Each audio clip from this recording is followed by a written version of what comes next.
کہ مقلد اور غیر مقلد کا فرق اور مقلد ہونا کیوں ضروری ہے؟ لے بھیا اب آ گیا سوال نہیں، بہت آرام سے ہاں عام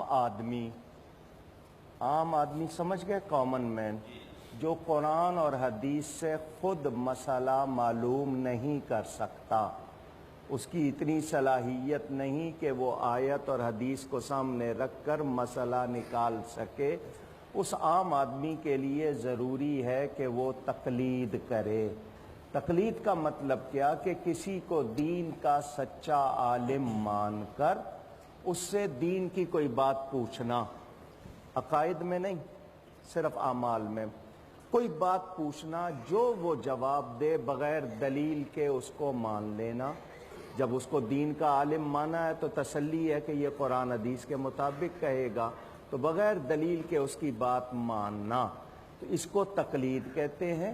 عام آدمی کے لیے تقلید ضروری ہے، جو مسئلہ خود نکال سکتا ہے اس کے لیے ضروری نہیں۔ تو یہ ائمہ اربعہ اور ادھر یہ پانچویں فقہ جعفریہ جو ہے ان کا، تو ہم لوگ آج جتنے مسائل پر عمل کر رہے ہیں یہ ان لوگوں کی مہربانی کہ انہوں نے ہمارے لیے آسانی کر دی۔ اب حضرت داتا گنج بخش جیسے مقلد، خواجہ غریب نواز جیسے مقلد، سیدنا غوث اعظم جیسے مقلد، تو پھر ہم کیا ہیں؟ تو یہ ایک انتظامی مسئلہ ہے، اس لیے میں نے واضح کہا۔ قاری صاحب آپ اپنا موقف ضرور دے دیجئے۔ جزاکم اللہ ڈاکٹر صاحب۔ پہلی بات تو یہ ہے، ہم یہ کہتے ہیں کہ نبی مکرم صلی اللہ علیہ وسلم کی جتنی بھی تعلیمات ہیں قرآن مجید سمیت اور احادیث مبارکہ سمیت، اللہ رب العالمین نے قرآن مجید میں جگہ جگہ فرمایا کہ وَلَقَدْ يَسَّرْنَا الْقُرْآنَ لِلذِّكْرِ فَهَلْ مِن مُدَّكِرٍ، ہم نے قرآن کو تمہاری تفہیم کے لیے آسان کیا ہے، کوئی ہے سمجھنے والا؟ گویا اللہ خود دعوت فکر دیتا ہے کہ قرآن تمہاری تفہیم کے لیے قرآن آسان ہے، اسے سمجھو۔ پھر نبی کریم صلی اللہ علیہ وسلم نے اپنی پوری 23 سالہ دور نبوت کی زندگی میں اس قرآن پر عملی صورت میں عمل کر کے دکھایا اور اس کو مزید آسان بنایا آپ کی زندگی سے۔ گویا جب ہم قرآن کو نبی کی زندگی سے جوڑ دیتے ہیں تو قرآن اور حدیث دونوں کی تفہیم سہل اور آسان ہو جاتی ہے۔ عوام الناس کے لیے یہ عذر پیش کرنا کہ چونکہ قرآن و حدیث مشکل ہیں، وہ سمجھ میں نہیں آتے ہیں، میں سمجھتا ہوں واللہ باللہ جتنا مشکل عبارت فقہ کی ہے قرآن و سنت اس سے بہت زیادہ آسان ہے۔ اور عموماً ہر مسجد میں آپ دیکھیں گے ڈاکٹر صاحب قرآن کا درس ہوتا ہے، حدیث کا درس ہوتا ہے، کہیں بھی فقہ کا درس نہیں ہوتا، شاید اسی لیے کہ مشکل ہے، عوام کی سمجھ میں ہی نہیں آتی۔ چلو ٹھیک ہے، صحیح ہے۔ ایک سوال ہے جی ابھی چھوٹی سی بات ادھوری ہے ڈاکٹر صاحب۔ اچھا چلیں کمپلیٹ کر لیں، کمپلیٹ۔ ہم یہ کہتے ہیں کہ نبی مکرم صلی اللہ علیہ وسلم جب دنیا میں تشریف لے آئے، جی ہم سے کلمہ پڑھوایا گیا لا الہ الا اللہ محمد رسول اللہ، تو ان دو کے علاوہ تیسرا کوئی ایگریمنٹ ہم سے نہیں لیا گیا۔ اور اگر قرآن مجید کی آیت میں اولی الامر کے الفاظ کہے بھی گئے تو اس کو بھی اس شرط کے ساتھ جوڑ دیا گیا فَإِن تَنَازَعْتُمْ فِي شَيْءٍ فَرُدُّوهُ إِلَى اللَّهِ وَالرَّسُولِ، پھر وَإِلَىٰ أُولِي الْأَمْرِ ختم کر دیا۔ جب تک اللہ اور اس کے رسول کے تابع ہیں یہ اولی الامر، ان کی اطاعت کرو، جس طرح والدین کی اطاعت ہے، بڑوں کی اطاعت ہے، علماء کی فرما برداری ہے، استادوں کی فرما برداری ہے، لیکن جب اللہ اور اس کے رسول کے خلاف کہیں گے پھر ہم نہیں مانیں گے۔ اللہ اور اس کے رسول، پھر اللہ کے رسول کی گارنٹی اللہ دیتا ہے۔ دنیا میں جس کو ہم نے اپنا امام بنایا ہے اس کو ہم نے بنایا ہے، نہ اللہ نے قرآن میں کہا نہ نبی کریم۔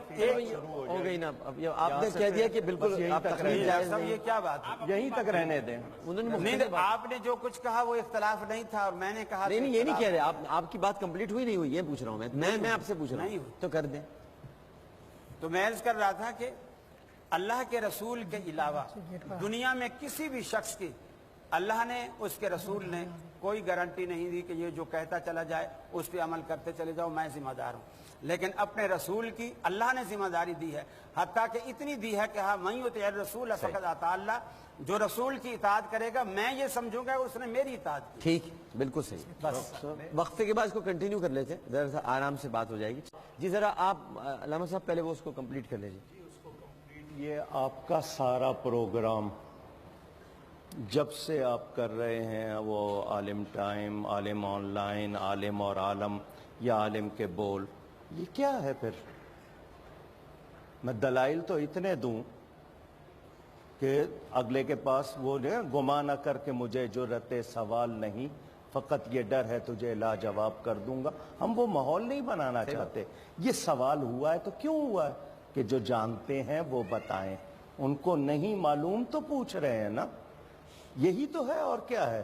اور کس چیز کا نام ہے تقلید؟ فَاسْأَلُوا أَهْلَ الذِّكْرِ إِن كُنتُمْ لَا تَعْلَمُونَ وَالَّذِينَ اتَّبَعُوهُمْ بِإِحْسَانٍ رَضِيَ اللَّهُ عَنْهُمْ وَرَضُوا عَنْهُ. تو اگر میں نے بات کی عامی شخص کے لیے، واضح کیا کہ جو مسئلہ نہیں نکال سکتا، اب اس کے بعد کہیں کہ نہیں جی، اب ان کا پیش کرنے کا مقصد یہ ہے کہ امت مسلمہ میں فقہ اربع کے ماننے والے سارے کیا غلط ہیں، وہ سارے کیا گمراہ ہیں. ویسے آپ نے جو راستہ نکالا بڑا اچھا ہی اس طرح سے، اگر میں سمجھاؤں تھوڑا سا میں آپ کو بتانا چاہتا ہوں. جیسے میں بھی آپ سے کبھی کوئی چیز پوچھتا ہوں تو آپ کو اپنا بڑا مان کے پوچھتا ہوں نا کہ میں نکال نہیں پا رہا وہ مسئلے کا حل، تو وہ اس لحاظ سے بولے کوئی عام شخص جو ہے وہ اگر کسی سے پوچھ لے تو اچھی بات ہے، یہ تو کوئی بات نہیں. ڈاکٹر صاحب، تقلید عقائد میں نہیں ہوتی ہے، فروعی مسائل میں ہوتی ہے. تو پھر فتاوی نظیریہ کیوں ہے، پھر فتاوی ثنائیہ کیوں ہے، پھر فقہ محمدی کیوں ہے؟ اب وہ اپنی معلومات کا دعویٰ کر رہے ہیں کہ فقہ کا درس نہیں ہوتا، ان کو پتا کہ ہم 10 آپ کی طرف آتے ہیں. مصری صاحب آپ ذرا اس پہ کچھ. جی بسم اللہ الرحمن الرحیم. مکتب امام جعفر صادق علیہ السلام کے پیروکاروں کے ہاں تقلید جو ہے اس شخص کے لیے ہے کہ جو خود علم کے مراحل میں داخل نہ ہوا ہو، جسے ہم اجتہاد کہتے ہیں. اور عام آدمی کیونکہ قرآن مجید میں محکم ہے، متشابہ ہے، حدیث میں عام ہے، خاص ہے، قرآن مجید میں ناسخ ہے، منسوخ ہے، وہ ان کی تشخیص نہیں کر سکتا. اس لیے غیبت امام زمان علیہ السلام کے بعد سے یہ طریقہ کار رہا ہے کہ عوام جو ہیں وہ علماء جو معین ہیں ان کی تقلید کرتے ہیں تاکہ روزمرہ کے مسائل شریعہ کی طرف آگے بڑھیں، اور اسی کو ہم نے تقلید کا نام دیا. ٹھیک ہے، آپ نے کچھ اس میں اضافہ کرنا. جی الحمدللہ پوری دنیا میں فقہ حنفی، فقہ حنبلی، فقہ مالکی اور فقہ شافعی کے ماننے والے ان 1.5 ارب مسلمانوں میں سے اکثریت ان سے وابستہ ہے، اور بقیہ جو امام جعفر صادق رحمۃ اللہ علیہ کے مسلک سے ماننے والے. اگر آپ کہیں کہ جو نہ ماننے والے ہیں غیر مقلد، ان کی تعداد اتنی نہیں ہے. اس لیے بڑی بیلنس سی بات یہاں پر یہ کی جائے جو علامہ کوکب نورانی اکاڑی صاحب نے فرمائی کہ بھائی ایک آسان سی دلیل دی ہے. ایک وہ شخص جس کو قرآن عربی میں بھی صحیح پڑھنا نہیں آتا، وہ اس کی اردو میں ٹرانسلیشن کیسے کرے گا؟ پھر جب وہ عربی کی حدیث نہیں پڑھ سکتا تو اس میں سے مسئلہ کیسے نکالے گا؟ پھر وہ پھنس گیا تو پوچھے گا کس سے؟ تو یہ لوگ، یہ 4 وہ لوگ ہیں امت کے، وہ پلرز ہیں، وہ ستون ہیں کہ پوری دنیا کے مسلمانوں نے ان کی تقلید کی. امام اعظم ابو حنیفہ کی، امام شافعی کی، امام مالک کی، امام احمد بن حنبل کی. ٹھیک ہے، اب جو لوگ تقلید نہیں کرنا چاہتے ان کی مرضی ہے، نہیں کرو بھائی. ٹھیک ہے، ہم ان پر اس پروگرام میں بیٹھ کر کوئی فتویٰ نہیں لگانا چاہتے، اور نہیں وہ اس لیے ہمارے لوگوں کو بھی یہ نہ کہا جائے جس طرح آپ اپنا موقف فتویٰ تو خیر ڈاکٹر صاحب کوئی نہیں دے رہا، فتویٰ کی بات ہی بھی نہیں لگایا، اور میں نے بھی وہ بھی نہیں کہہ رہے، وہ کہہ رہے وہ ایک عام بات کر رہے ہیں، جنرل آپ کو نہیں کہہ رہے. پہلی بات یہ ہے قرآن مجید کی جس آیت کو دلیل بنایا جاتا ہے فَاسْأَلُوا أَهْلَ الذِّكْرِ کے علماء سے شروع ہے. اس کو ابھی بات تو کر رہے ہیں. I'm sorry، ان کی بات تو نہیں سنوں گا، بات تو نہیں سنوں گا، سنیں گے تو اس لیے کہ میں بات ختم کر چکا ہوں.